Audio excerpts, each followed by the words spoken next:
all about a good deal. So I recently picked up a 40-pound box of bananas. It's not something that I can get locally, and I happened to be visiting someplace and I went to my favorite store where they have liquidation prices.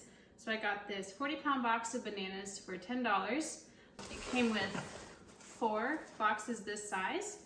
And I like to grab this box because I can freeze them and put them in smoothies. We use them to make an ice cream or banana bread. It's just really nice to have these bags of frozen bananas on hand. So I'm just going to show you my process. I have these 2 sheets already frozen, and I'm going to just be adding them to this bag right now. So I like to put them on this tray and put them either on parchment paper, or I have a silicone mat right here. And when you keep them on the silicone mat, they come up really nicely. So you can just pop them in the bag.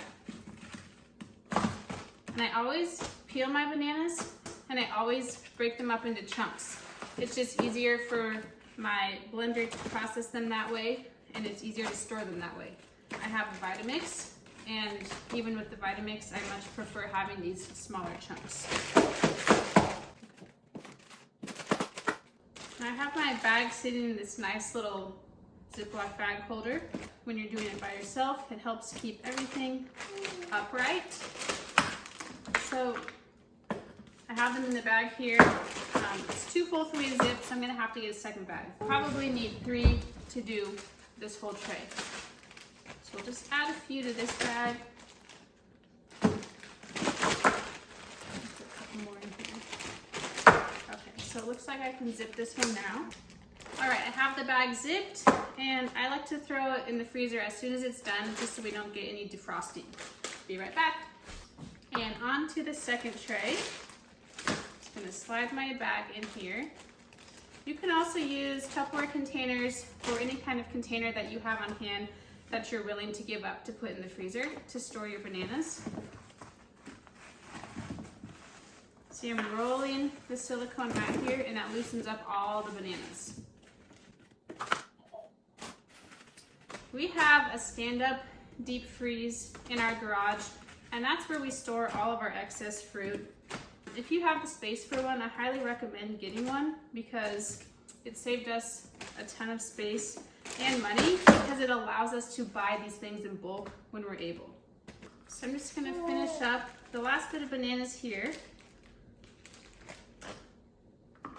And then I'll be freezing another batch.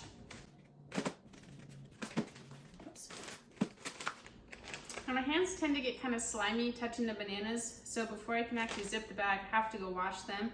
I actually like to use a towel to shut the Ziploc bags because we reuse these and the zippers tend to get a little tricky after a while. So sliding the towel across helps zip it up. It's just a little hack that I've discovered. Get all the air out that I can. So I'll throw this in the freezer, and once I freeze another batch, I'll just fill this one up and continue the process. So I'm just gonna be using the same trays that I used to freeze my previous round of bananas. They're wet from defrosting, so I'm just gonna take a paper towel and wipe them down before I freeze the next batch of bananas on here. Doesn't have to be perfect, but I just don't want extra liquid to freeze on here. So one trick that I've found for freezing my bananas and peeling them is I just like to take a knife and peel it back so it makes it really easy to get that first peel. It kind of makes your fingernails sore if you're peeling it by hand every time, and it just takes longer. I also like to keep a compost bucket nearby so that I can put the peels straight into the compost. So banana, knife, and then just pull back. Take the peel off. So super quick, and then you're peeling them off into chunks.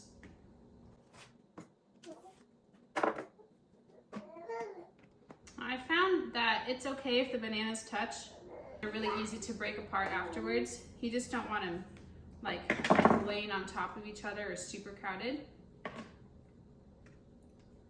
So if you're making banana bread, I think it's okay to freeze bananas that are like that really black spotty banana. But if you're gonna be freezing bananas to make an ice cream or for your smoothies, I recommend when they're about this color They're yellow and spotty brown, but they're not overly ripe. If you use the really extra black or really dark brown bananas, your ice cream is gonna get slimy. So this just keeps it a nice texture, and that's what I recommend for anything other than banana bread. Also, my chunks, they're not perfect. Sometimes I do 3 chunks, sometimes I do 4. It just depends. Sometimes I do 2. It depends on the size of the banana. So this one's pretty large, and honestly, that's where it broke off, so I'm just gonna do 2 big chunks.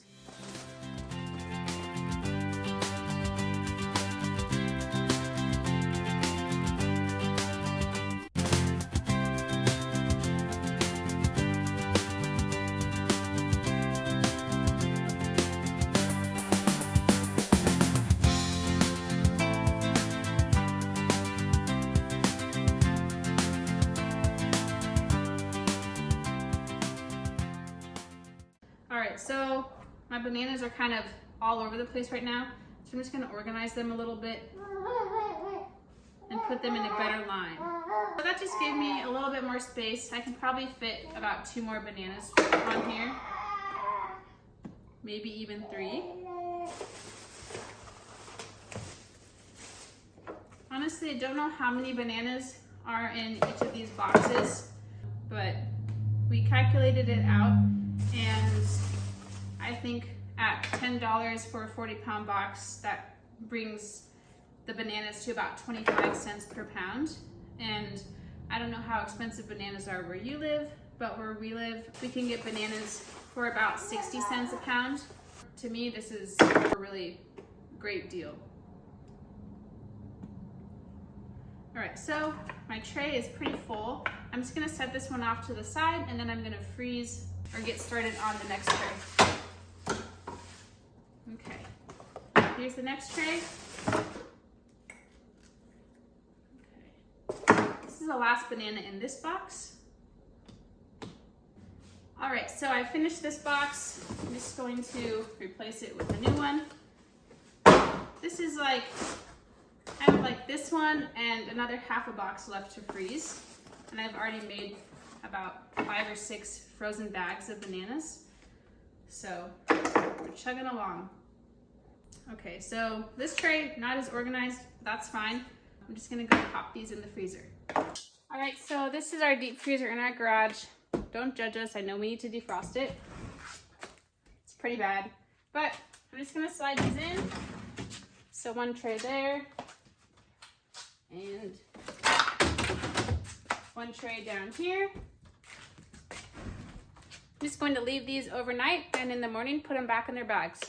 All right, so that's the whole process for how I freeze my bananas to put in ice cream, or to put in smoothies, or to freeze for banana bread for later. I hope this was helpful for you, and I hope it gives you insight into how you can maybe save a little bit on your grocery bill, especially if you're a vegan like us. Buying in bulk is really helpful for our vegan family. So if you found this helpful as well, please hit the subscribe button, hit like and share with a friend, and we'll see you next time.